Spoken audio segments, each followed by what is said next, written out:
So I had to quit gymnastics because of my condition. I didn't really know what to do for a while. I did archery, I did guitar, and I realized it wasn't like fulfilling my dream to be an athlete. I watched the Beijing Olympic Games with my grandfather. I saw the event diving and I was really intrigued by that. So I asked my cardiologist if I could maybe take part in that because it looked like water gymnastics. I started diving and I loved it and kept with it and felt like me again, I guess.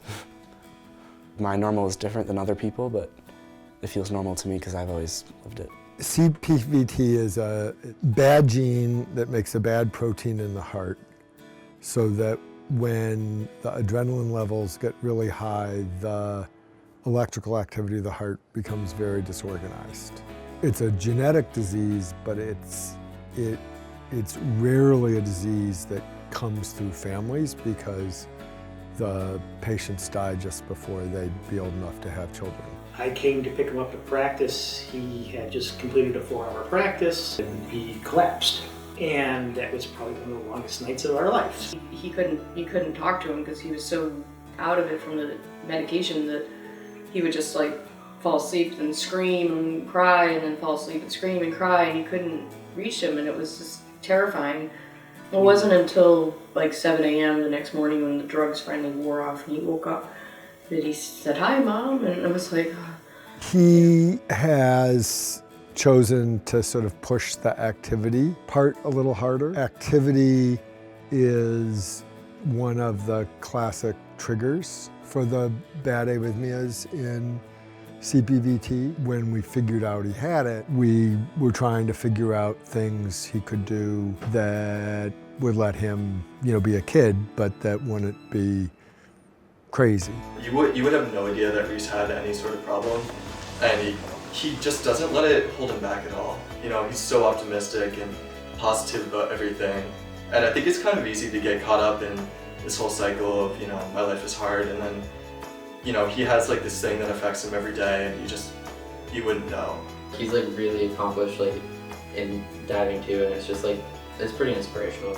He was also the state champion diver freshman year. We were doing a diver's warm up before we got in the water, and then I just kind of looked over and I saw him collapse on the ground, and I didn't understand really what was happening. I thought he was kidding, and I was like, "Reece, what are you doing?" I think we realized that he wasn't kidding, it was really serious. I kind of tried to talk him through it. I was standing over him. I was, "Reece, I need you to stay calm," because he kept trying to stand up. It was overall just really scary experience. You're using your hips a little too much. Oh, my bad.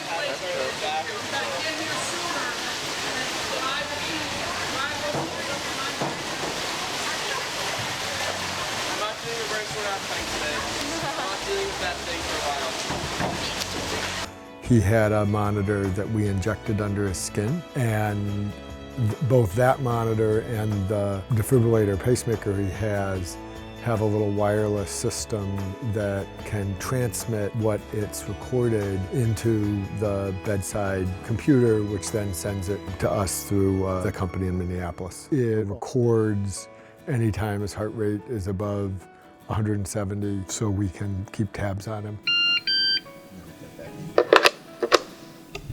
It's scary and terrifying, but you have to live your life, and you can't live in fear, and you have to move forward and bring some passion and happiness, and I enjoy seeing him soar on that board, and I can't stand in the way of that. You can't stop what you're doing. It's not how I live my life, so, and that's not how Reece lives his life. So The condition has really helped me find my dream and passion of being a doctor.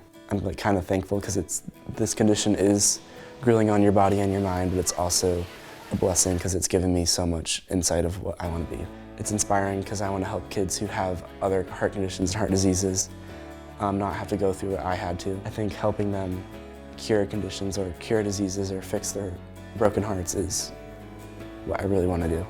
When I look at the scar where they put it in, it's always a reminder that I have another day to live and I can achieve the dreams I have because doctors saved my life. That's why I want to be a doctor.